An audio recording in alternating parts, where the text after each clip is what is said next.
प्रदीप पैसों को हमेशा ऐसे ट्रीट करता था कि मानो उसके दादाजी का पैसों का बगीचा हो। और देखते ही देखते पैसों का बोझ बढ़ता गया और पैसों ने प्रदीप को ही अपना गुलाम बना लिया और उसके पैरों में एक जंजीर बांधकर कहा, चल अब मेरे लिए काम कर। वहीं दूसरी तरफ काम्या है, जिसकी लाइफ पूरी तरीके से टेंशन फ्री और हैप्पी है, क्योंकि काम्या ने पैसों के साथ अपना रिलेशन सही रखा और उसकी इक्वेशन प्रदीप की इक्वेशन से बिल्कुल उल्टी है। वो बोलती है कि पैसा मेरे लिए काम करेगा। अब इन दोनों लोगों के एग्जाम्पल में आपको ज्यादा प्रोमिसिंग स्टोरी किसकी लगी? आई एम श्योर प्रदीप की लगी होगी, क्योंकि आप में से मोस्टली लोगों की प्रदीप की तरह लगी पड़ी है, जिनको रहे रहे ये समझ नहीं आ रहा है कि यार पैसा आखिर जा कहाँ रहा है और फ्यूचर के लिए तो कुछ भी सेविंग ही नहीं है, रिटायरमेंट के बाद बच्चों का क्या होगा। सो डोंट वरी, आपकी इस कंडीशन का एक बहुत ही सुंदर और टिकाऊ इलाज दिया है मिस्टर J.L. कॉलिंस ने अपनी book the simple part two wealth में। अब दरअसल क्या है ना, हमने खुद ही पैसों के साथ अपने रिलेशन खराब कर रखे हैं। हमें लगता है कि वेल्थ बिल्ड करना और सक्सेस एक वॉक ऑफ फायर है, मतलब कि आग पर चलने जैसा है और हमारे तो बस की नहीं है, जबकि ऐसा बिल्कुल नहीं है। असल में ये गेम बहुत आसान और सिंपल है। Author J.L. कॉलिंस ने इस बुक में जो लेसन्स और जो लर्निंग्स दी है वो दरअसल अपनी 13 साल की बेटी जेसिका के लिए लिखे थे, ताकि वो समझ पाए कि वेल्थ बिल्डिंग क्या होती है और कैसे फ्यूचर को फाइनेंशियली फ्री बनाया जा सकता है। हम में से बहुत से लोग जानते ही नहीं है कि कहाँ से शुरुआत करनी है और कहाँ पहुँचना है और कितना इनफ है। और ऐसे में ये बुक हमारी मदद करती है और हमारी शुरुआत से लेकर हमारी डेस्टिनी तक एक सिंपल पाथ बना कर देती है। तो आज का वीडियो हर एक व्यक्ति के लिए खास है, क्योंकि आज मैं आपको एक बहुत ही फेमस रूल द 4% रूल को डिटेल में समझाने वाला हूँ। जो लोग लाइफ टाइम जॉब के जंजाल में नहीं फंसना चाहते हैं और अर्ली रिटायरमेंट लेना चाहते हैं, बट उन्हें समझ ही नहीं आता कि कितना पैसा इनफ है, उनके लिए 4% रूल रामबाण की तरह काम करता है। आइए जानते हैं कैसे। की स्टेप नंबर 1, द 4% रूल।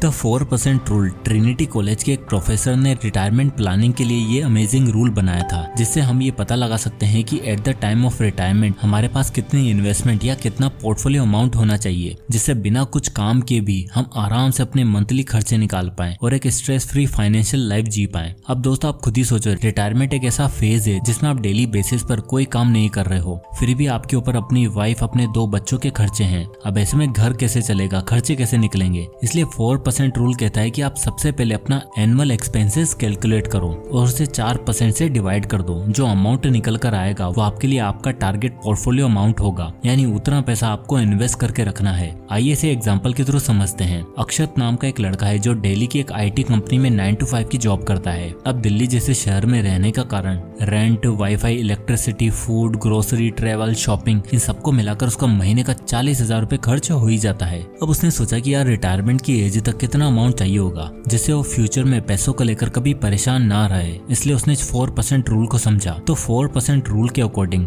अक्षत का मंथली एक्सपेंस कैलकुलेट कर सको, पर कैलकुलेट करने के बाद उन पैसों को कैसे कमाना है और कहाँ लगाना है ये पता लगेगा अगले कुछ स्टेप्स में। तो चलिए आगे बढ़ते हैं। की step number 2, change money mindset. 4% rule समझने के बाद और अपना रिक्वायर्ड पोर्टफोलियो अमाउंट निकालने के बाद जो सबसे पहला काम आपको करना है वो है अपना माइंडसेट बदलना। हमारी सबसे बड़ी दिक्कत यही है कि हम मनी से रिलेटेड, फ्यूचर प्लानिंग से रिलेटेड टॉपिक को फॉर ग्रांटेड ले लेते हैं। जब होगी तब देखी जाएगी वाला एटीट्यूड रखते हैं और इस चक्कर में आकर हम मनी को ठीक से समझ ही नहीं पाते। हम उसे एज ए लायबिलिटी यूज करते हैं, यानी ऐसी जगह पर खर्चा करते हैं जहाँ से और खर्चा होने के चांसेस रहते हैं और जिससे 0 रिटर्न मिलता है। शुरुआत में तो ये सब ऐशो आराम बहुत अच्छे लगते हैं, पैसा हाथ की मेल है ये सुन के बस उड़ाते चले जाते हैं और खुद के पास नहीं होते तो दोस्तों से ले लेते हैं, पापा से ले लेते हैं और कोई नहीं मिलता तो क्रेडिट कार्ड ही ले लेते हैं। और इन सभी चक्करों की वजह से ये सुंदर स्वर्ग जैसी दिखने वाली जिंदगी नरक लगने लगती है और हमें जगह जगह मुंह छुपाए घूमना पड़ता है कि यार कहीं कोई पैसे न मांग ले। और इसी वजह से हम हमेशा पैसों के गुलाम बने रहते हैं, उसे अपना बॉस मान लेते हैं। बल्कि होना ये चाहिए कि आपको आपके पैसों को एज ए एसेट यूज करना चाहिए, यानी उससे ऐसी चीज खरीदनी चाहिए जो आपको सच में कुछ रिटर्न्स दे और फ्यूचर को लेकर एक सिक्योरिटी दे। लाइक आप स्टॉक्स खरीद सकते हो, बॉन्ड्स खरीद सकते हो जो आपको जिंदगी भर रिटर्न्स देंगे और पैसा आपका बॉस नहीं बल्कि आपका दोस्त बनकर रहेगा। सो वेल्थ क्रिएशन के लिए कृपया पैसों के टॉपिक को फॉर ग्रांटेड ना लें और पिताजी की संपत्ति समझकर माइंडलेसली खर्चा ना करें, बिकॉज आप उसे जिस तरह से खर्च करोगे आपका रिलेशनशिप उसी हिसाब से बनता चला जाएगा। So use money for acquiring assets. Key step number 3, index funds are the way. तो दोस्तों ऑथर बताते हैं कि इंडेक्स फंड में इन्वेस्ट करना उनकी लाइफ का सबसे गेम चेंजिंग डिसीजन था। इसलिए वो अपने हर पॉइंट में, अपने हर रूल में इंडेक्स फंड का जिक्र जरूर करते हैं, क्योंकि उनका मानना है कि आपको अगर अपने लिए एक बेटर रिटायरमेंट प्लानिंग करनी है तो index fund are the way to do it.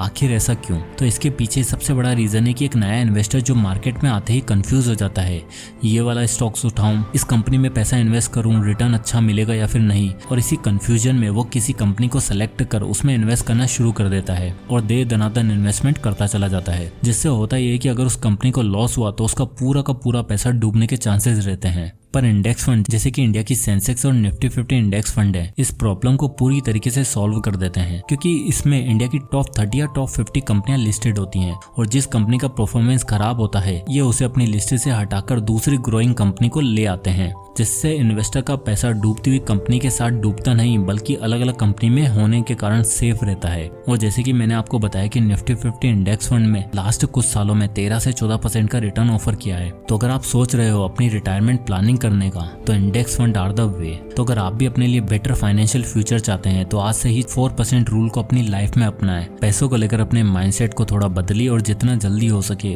उतनी जल्दी इन्वेस्ट